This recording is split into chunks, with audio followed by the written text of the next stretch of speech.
Florida's Republican Governor Ron DeSantis is under fresh fire after launching his presidential campaign and declaring he believes the Federal Bureau of Investigation and even the U.S. Department of Justice are not independent agencies, and they should be subject to the scrutiny of the President of the United States. After disgraced GOP President Richard Nixon left office, a virtual wall between the White House and the U.S. Department of Justice, including especially the FBI, was created to prevent turning the chief law enforcement agencies of the federal government into political, partisan tools to do the bidding of the nation's chief executive and commander-in-chief.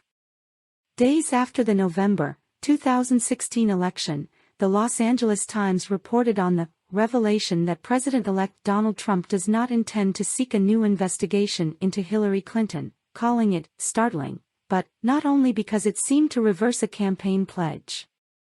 It also suggested that Trump thinks that that's his decision to make, reflecting an apparent lack of regard for the cherished independence of the Justice Department, which is responsible for conducting investigations without the influence or opinion of the White House.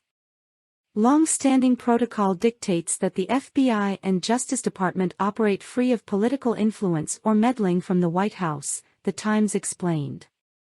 That's one reason that the FBI director serves a 10-year term and does not turn over the reins as presidential administrations come and go.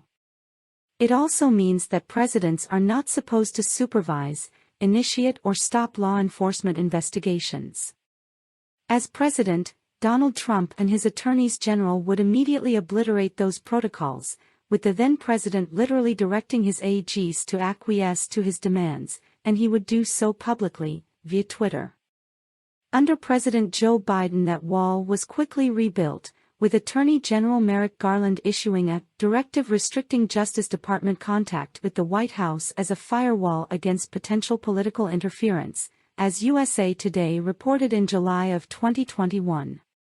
The order, which reaffirms some policies of previous administrations, marks a sharp pivot from the Trump era when the former president casually broke with institutional norms, repeatedly calling on the department to launch investigations of his political rivals, including President Joe Biden, Hillary Clinton and former FBI Director James Comey.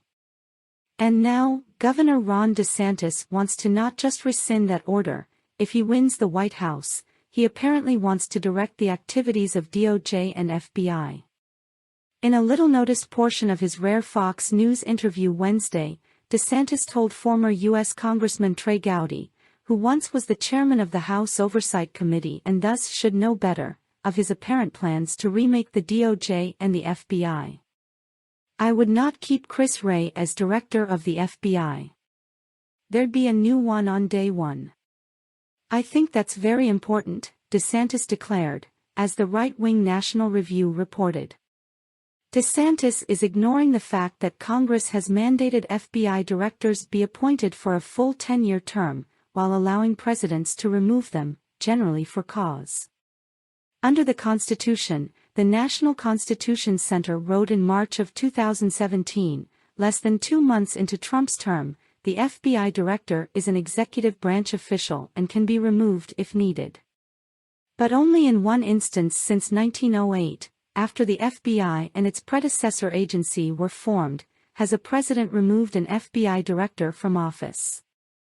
Less than 2 months later, on May 9, Trump became the second president to fire an FBI director.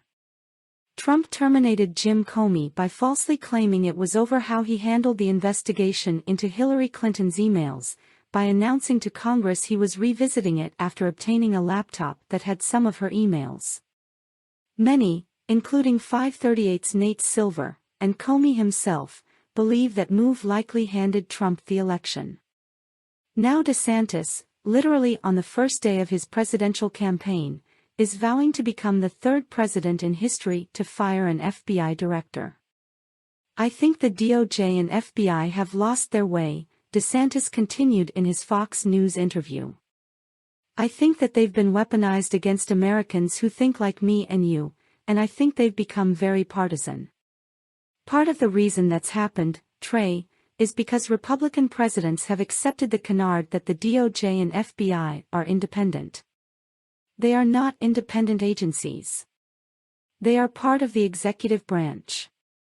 They answer to the elected President of the United States.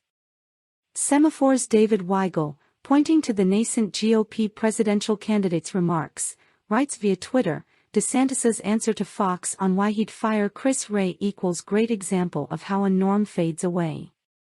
Democratic, presidents grudgingly pick GOP FBI directors. Trump fires Comey, huge scandal, Mueller probe. DeSantis saying outright that the FBI is not independent, president can reshape it.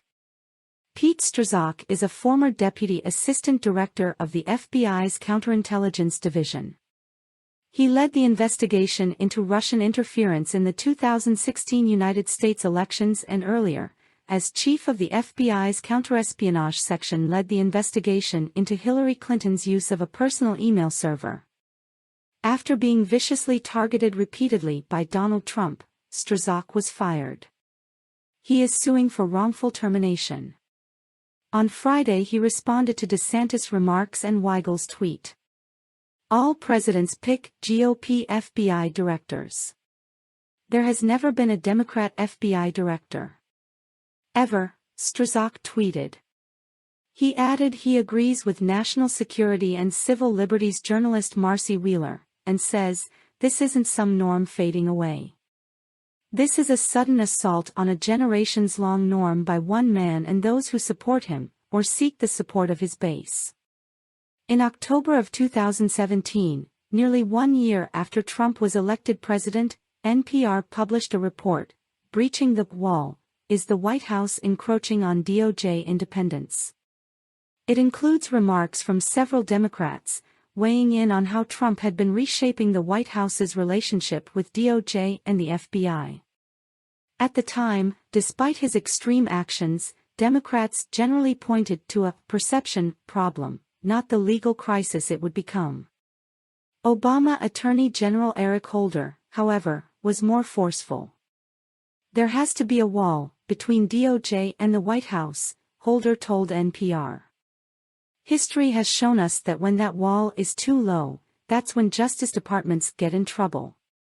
NPR also quoted Democratic U.S. Senator Dianne Feinstein, then the ranking member of the Senate Judiciary Committee, who at a hearing in October of 2017 said, "The Attorney General's master is the people and the law."